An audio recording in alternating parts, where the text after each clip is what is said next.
Hello, నేను miss రావు. ఆమ్రపాలి ఆంధ్రప్రదేశ్లో ఒక డైనమిక్ ఆఫీసర్, టూరిజం శాఖ ఎండి, టూరిజం అథారిటీ సిఇఓగా ఉన్నారు. ఆవిడ చివరి క్షణం వరకు తెలంగాణకి రావాలని ప్రయత్నం చేశారు. కానీ ఆ ప్రయత్నాలు సఫలీకృతం కాలేదు. ఆ ప్రయత్నాలు నెరవేరవు, ఆ ఆశ ఎప్పటికీ నెరవేరదు అనేది అర్థమైపోయింది. స్పష్టత వచ్చేసింది. ఎలా స్పష్టత వచ్చింది అని చెప్పి ఒక ప్రశ్న వేసుకుంటే కనుక, తాజాగా తెలంగాణలో దాదాపు 10 నుంచి 15 మంది ఐఏఎస్లని ట్రాన్స్ఫర్ చేయడంతో పాటు ఆంధ్రప్రదేశ్ నుంచి తెలంగాణకి వచ్చినటువంటి ఐఏఎస్లకు పోస్టింగ్స్ ఇచ్చేశారు. సో గ్రేటర్ హైదరాబాద్ కమిషనర్గా ఉంటూ ఆంధ్రప్రదేశ్కి వెళ్ళారు ఆమ్రపాలి గారు. వాస్తవంగా ఆమె ఏపీ క్యాడరు. కేంద్ర ప్రభుత్వం యొక్క ఆదేశాల ప్రకారం తెలంగాణ నుంచి ఆంధ్రప్రదేశ్కి వెళ్లాల్సి వచ్చింది. సో ఇప్పుడు తాజాగా తెలంగాణ ప్రభుత్వం దాదాపు 10 నుంచి 15 మంది ఐఏఎస్లని బదిలీ చేస్తూ గ్రేటర్ హైదరాబాద్ కమిషనర్ను కూడా నియమించింది. సో కాబట్టి గ్రేటర్ హైదరాబాద్ కమిషనర్ను నియమించారు కాబట్టి ఇకన ఆమ్రపాలి గారికి తెలంగాణకి వచ్చేటువంటి అవకాశం లేదు. ఆ ఇంటర్ స్టేట్ డిప్యుటేషన్ ఫైల్ ఏదైతే ఉందో దానికి శాశ్వతంగా తెరపడింది అని చెప్పి మనం భావించడానికి అవకాశం ఉంది. మరొక విచిత్రమైనటువంటి పరిణామం ఏంటంటే, తెలంగాణ టూరిజంకి సెక్రటరీగా ఇప్పుడు స్మితా సబర్వాల్ గారిని నియమించారు తాజా బదిలీల్లో. ఆమె యాక్చువల్గా తెలంగాణ ఆర్థిక సంఘం సెక్రటరీగా ఉన్నారు. ఆవిడకి నాన్ ఫోకల్ పోస్ట్లో ఉన్నారు, లూప్ లైన్లో ఉన్నారు అనేటువంటి అభిప్రాయం ఆమె మీద ఉంది ఇప్పటివరకు కూడా. దానికి కారణం ఏంటంటే, రేవంత్ రెడ్డి గారు ముఖ్యమంత్రిగా ప్రమాణ స్వీకారం చేసిన తర్వాత ఆవిడ కట్టసిగా కూడా ముఖ్యమంత్రిని అభినందించడానికి వెళ్ళలేదు. పైగా కొన్ని రోజుల పాటు అసలు ఆవిడ ఆఫీస్కి కూడా వెళ్లకుండా దూరంగా ఉండిపోయారు. దాంతోపాటు ఆవిడ మీద అనేక మంది తెలంగాణ వాదులు ఆవిడ కల్వకుంట్ల ఫ్యామిలీ మెంబర్లాగా వ్యవహరించారు. గత ప్రభుత్వంలో 2014 నుంచి 2023 వరకు కూడా సీఎంఓ ఆఫీసులో ఆవిడ చక్రం తిప్పారు. సెకండ్ టర్మ్ కేసీఆర్ ముఖ్యమంత్రి అయినప్పుడు కాళేశ్వరం కానీ ఇరిగేషన్కి సంబంధించినటువంటి ఫైల్స్ అన్నీ కూడా ఆవిడ ద్వారానే వెళ్ళాయి అనేటువంటి అభిప్రాయం కూడా తెలంగాణ సమాజంలో చాలా బలంగా ఉంది. అంతేకాదు, హైలైట్ పాయింట్ ఏంటంటే, కాళేశ్వరం ప్రాజెక్టు పరిశీలనకు హైదరాబాద్ నుంచి ప్రత్యేక హెలికాప్టర్లో వెళ్ళినటువంటి ఐఏఎస్ కూడా స్మితా సబర్వాల్ గారు అని చెప్పి అనేక సందర్భాల్లో రిటైర్డ్ ఐఏఎస్లు కానీ తెలంగాణ ఉద్యమకారులు కానీ అనేక సందర్భాల్లో గుర్తు చేశారు. అంటే అంత కీలకంగా ఆ రోజున కేసీఆర్ గారు ముఖ్యమంత్రిగా ఉన్నప్పుడు వ్యవహరించారు. కాళేశ్వరం మీద ప్రస్తుతం విచారణ జరుగుతోంది. అలాగే మిషన్ కాకతీయ మీద, మిషన్ భగీరథ మీద కూడా ఎంక్వైరీలు నడుస్తున్నాయి. మిషన్ కాకతీయ, మిషన్ భగీరథకు సంబంధించి మొత్తం ఫైల్స్ని మానిటరింగ్ చేసింది సీఎంఓ ఆఫీస్లో స్మితా సబర్వాల్ గారు అనేటువంటి ఒక అభిప్రాయం కాంగ్రెస్ పార్టీలో ఉంది. ఇప్పుడు ఆల్రెడీ ఎంక్వైరీలు నడుస్తున్నాయి. వాటి మీద అనేక మంది ఈఎల్ని కానీ అంటే ఇంజనీర్స్ని విచారించారు. అలాగే అక్కడ ఉండేటువంటి అవకతవకలను బయటికి తీసుకొచ్చేటువంటి ప్రయత్నం కూడా చేస్తున్నారు. ఈ క్రమంలో స్మితా సబర్వాల్ గారిని పిలిచి విచారిస్తారేమో అనేటువంటి అభిప్రాయం చాలామందిలో ఉంది. అంతేకాదు, రిటైర్డ్ ఐఏఎస్లు కొంతమంది అయితే స్మితా సబర్వాల్ గారిని వ్యతిరేకిస్తూ ట్వీట్లు కూడా చేయడం జరిగింది. రేవంత్ రెడ్డి గారు ముఖ్యమంత్రి అయినటువంటి తొలి రోజుల్లో రేవంత్ రెడ్డి గారితో కలిసి మాట్లాడటానికి కూడా ఇష్టం లేని పరిస్థితుల్లో ముఖ్యమంత్రి హోదాలో రేవంత్ రెడ్డి గారే తన ప్రభుత్వం మీద ఇష్టం లేకపోతే, తన ప్రభుత్వంలో పనిచేయడానికి ఒకవేళ ఇబ్బందిగా ఉంటే మీరు సెంట్రల్ సర్వీస్కి వెళ్ళిపోవచ్చు, దానికి సంబంధించి ఎన్ఓసీలు కూడా ఇస్తాము అని చెప్పి కూడా చెప్పారు ఆయన.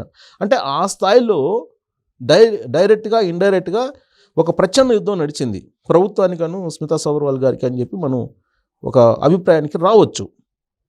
ఇలాంటి పరిస్థితుల్లో ఇప్పుడు టూరిజంకి సంబంధించినటువంటి సెక్రటరీగా ఆవిడని నియమించారు.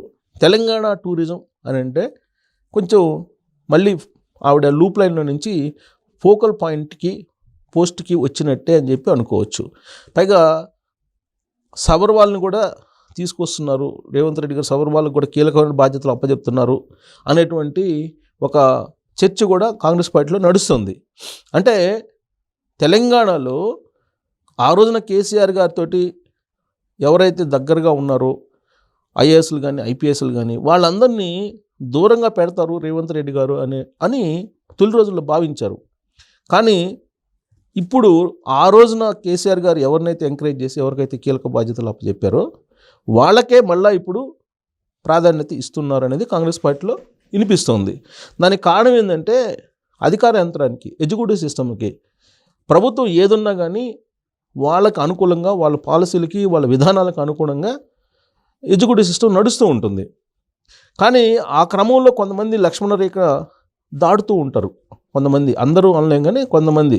ఇప్పుడు ఉదాహరణకి మనం తెలంగాణ మాజీ చీఫ్ సెక్రటరీని తీసుకుంటే కనుక ఆయన మీద అనేక ఆరోపణలు వచ్చాయి. ఆయన బీహార్ క్యాడర్ అని, బీహార్ నుంచి వచ్చాడని, ఆంధ్రప్రదేశ్ క్యాడర్ అని. సో ఆంధ్రప్రదేశ్ క్యాడరు అసలు చీఫ్ సెక్రటరీ ఏంటి తెలంగాణలో, ఇలాంటివన్నీ కూడా వినిపించాయి అప్పట్లో. కారణం ఏంటంటే లక్ష్మణ రేఖను దాటి కేసీఆర్ గారితో అంటకాగాడు ఆయన అనేది ఆయన మీద ఉన్నటువంటి అభిప్రాయం. సరే, ఆయనకి చివరి నిమిషంలో, ఆయన కెరీర్ చివరి నిమిషంలో ఏం జరిగిందనేది తెలుసు.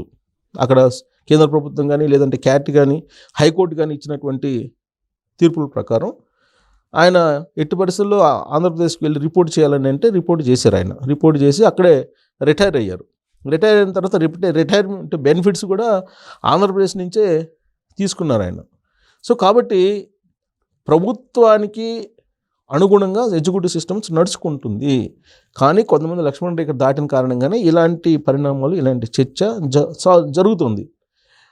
అందుకే ఇప్పుడు స్మితా సబర్వాల్ గారి గురించి ప్రత్యేకంగా మాట్లాడుకోవాల్సి వస్తుంది, ప్రత్యేక విశ్లేషణ చేసుకోవాల్సి వస్తుంది. ఏ ఐఏఎస్లు ఏ ఐపీఎస్ల మీద ఇంత చర్చ జరగలేదు. ఆవిడ అధికారంలో ఉన్నప్పుడు కూడా ప్రభుత్వ డబ్బుల నుంచి ఆమె డ్యామేజ్ సూట్ వేస్తే ఆ పర్సనల్ ఇష్యూస్ మీద ప్రభుత్వం నుంచి 15 లక్షల రూపాయలు డ్రా చేసి కోర్టుకి ఫీజు కట్టారు అని చెప్పి అప్పుడు కూడా ఒక ఆరోపణ రావడం జరిగింది.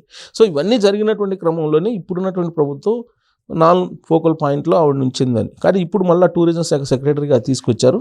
సో కాబట్టి మళ్ళీ ఫోకల్ పోస్ట్కి రావడం జరిగింది స్మితా సబర్వాల్. అయితే ఇక్కడ విచిత్రమైన పరిణామం ఏంటంటే అది యాదృచ్ఛికమా వ్యూహాత్మకమా అంటే తెలంగాణ నుంచి ఆంధ్రప్రదేశ్కి వెళ్ళినటువంటి ఆమ్రపాలి గారికి పర్యాటక శాఖ బాధ్యతలు అప్పచెప్పారు ఆంధ్రప్రదేశ్ ప్రభుత్వం. స్మితా సబర్వాల్ గారికి ఇక్కడ టూరిజం బాధ్యతలు అప్పచెప్పారు, పర్యాటకం. అది కూడా 2 ఆహ్లాదకరమైనటువంటి డిపార్ట్మెంట్స్. అంటే ఎంత ప్రమోట్ చేస్తే అంతగా రాష్ట్రానికి బెనిఫిట్ కలిగేటువంటి డిపార్ట్మెంట్స్. విదేశస్తులను కానీ ఇతర ప్రాంతాల నుంచి వచ్చేటువంటి పర్యాటకులను కానీ ఆకర్షించేటువంటి ప్రాజెక్ట్స్ని చేపట్టడానికి అవకాశం ఉన్నటువంటి డిపార్ట్మెంట్స్ అవి 2 కూడా. అక్కడ ఆంధ్రప్రదేశ్లో ఆమ్రపాలి గారు, ఇక్కడ స్మితా సబర్వాల్ గారు ఇద్దరు కూడా పోటీపడి సమన్వయంతో 2 రాష్ట్రాలకు సంబంధించినటువంటి పర్యాటక శాఖను ఖచ్చితంగా హై ఎండ్లోకి తీసుకెళ్ళగలరు అనేటువంటి ఒక అభిప్రాయం కూడా ఇప్పుడు సమాజంలో చర్చ జరుగుతుంది. కాబట్టి పోటాపోటీగా వీళ్ళిద్దరూ ఎలా ఆ డిపార్ట్మెంట్స్ని అభివృద్ధి పదాన్ని నడిపిస్తారు అనేది ఒక చర్చ. అయితే ఆమ్రపాలి గారికి ఆంధ్రప్రదేశ్లో జగన్మోహన్ రెడ్డి గారు గతంలో చేసినటువంటి వాటిని బయటికి తీసుకురావడమే పెద్ద ఛాలెంజ్గా మారింది. ఆ బయటికి తీసుకొచ్చిన తర్వాతనే అభివృద్ధికి బాటలు వేయాలి ఆవిడ. కానీ ఇక్కడ స్మితా సబర్వాల్ గారికి అలా కాదు.